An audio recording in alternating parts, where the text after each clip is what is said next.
Assalamualaikum warahmatullahi wabarakatuh. Perkenalkan, kami dari kelompok 8 jurusan akuntansi kelas B.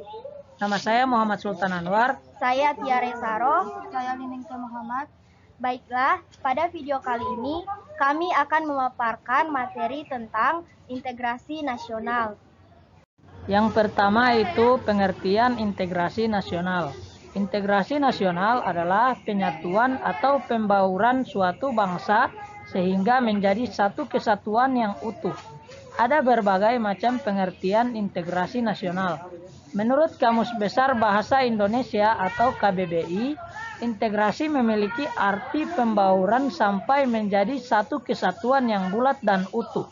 Sedangkan arti dari kata nasional berarti bangsa. Jadi, integrasi nasional adalah proses persatuan wilayah yang di dalamnya terdapat sebuah perbedaan. Jika dilihat dalam makna politis, integrasi nasional adalah sebuah penyatuan berbagai kelompok sosial dan budaya ke dalam kesatuan wilayah nasional yang akan membentuk sebuah identitas nasional. Secara antropologi, integrasi nasional adalah sebuah proses penyesuaian dengan unsur-unsur kebudayaan yang berbeda sehingga akan mencapai suatu keselarasan fungsi yang ada di dalam kehidupan masyarakat.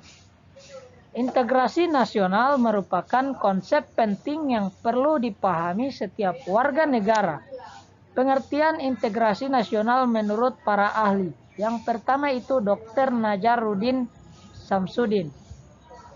Integrasi nasional adalah proses penyatuan sebuah bangsa yang meliputi seluruh aspek kehidupannya, yakni aspek politik, sosial, ekonomi, serta budaya.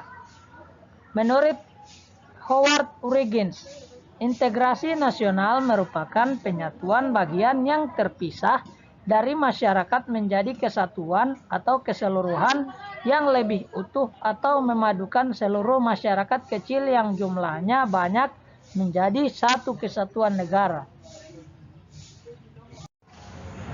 Berikutnya konsep integrasi nasional. Konsep integrasi nasional secara vertikal mencakup bagaimana mempersatukan rakyat dengan pemerintah yang hubungannya terintegral secara vertikal.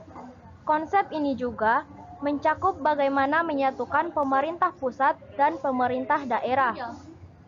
Konsep integrasi nasional secara horizontal mencakup bagaimana menyatukan rakyat Indonesia yang tingkat kemajemukannya cukup tinggi. Bagaimana membangun identitas kebangsaan yang sama, meski masyarakat memiliki jati diri, golongan, agama, etnis, dan lain-lain yang berbeda. Adapun syarat-syarat dari integrasi nasional, yang pertama, anggota masyarakat merasa kalau mereka bisa dan berhasil mengisi kebutuhan masing-masing orang. Yang kedua, terciptanya kesepakatan bersama mengenai norma-norma dan nilai sosial yang dilestarikan dan dijadikan pedoman. Dan yang ketiga, norma-norma dan nilai-nilai sosial itu dijadikan aturan pasti dalam melakukan integrasi sosial.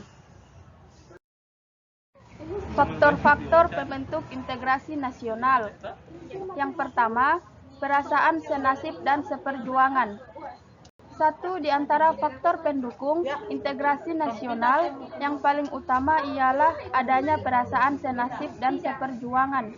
Hal tersebut muncul saat masa penjajahan, di mana warga Indonesia bersatu untuk merdeka karena dilandasi keinginan yang sama, tanpa memedulikan suku, agama, ras, dan golongan. Yang kedua, keinginan untuk bersatu. Satu di antara peristiwa yang menunjukkan keinginan persatuan Indonesia adalah Sumpah Pemuda pada tanggal 28 Oktober 1928. Warga Indonesia ingin bersatu dalam semangat perjuangan yang sama, sesuai dengan cita-cita nasional. Yang ketiga, rasa cinta tanah air. Faktor yang memengaruhi integrasi nasional juga karena adanya rasa cinta tanah air di kalangan bangsa Indonesia. Hal itu dibuktikan saat masa perjuangan dalam merebut, menegakkan, dan mengisi kemerdekaan Republik Indonesia sampai sekarang. Yang keempat, wujud ideologi nasional. Integrasi nasional menjadi wujud dari ideologi nasional yang telah disepakati bersama. Lewat ideologi Pancasila, Indonesia yang mempunyai banyak perbedaan atau keberagaman bisa tetap bersatu. Hal itu dikarenakan nilai-nilai Pancasila yang diterapkan dalam kehidupan bermasyarakat, berbangsa, dan bernegara. Dan yang terakhir, budaya gotong royong. Faktor pembentuk integrasi nasional bisa timbul adalah adanya budaya gotong royong. Seperti diketahui, budaya gotong royong merupakan ciri khas kepribadian bangsa Indonesia secara turun-temurun sejak dulu dan tetap dipertahankan hingga sekarang.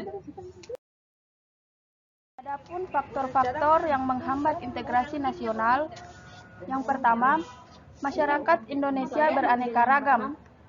Yang kedua, wilayah Indonesia yang luas. Yang ketiga, kuatnya paham etnosentrisme. Yang keempat, tidak meratanya pembangunan. Dan yang terakhir, budaya asli mulai tergerus. Itulah pemaparan materi dari kelompok kami. Apabila ada salah kata, mohon dimaafkan. Semoga bermanfaat. Wabillahi taufiq wal hidayah. Wassalamualaikum warahmatullahi wabarakatuh.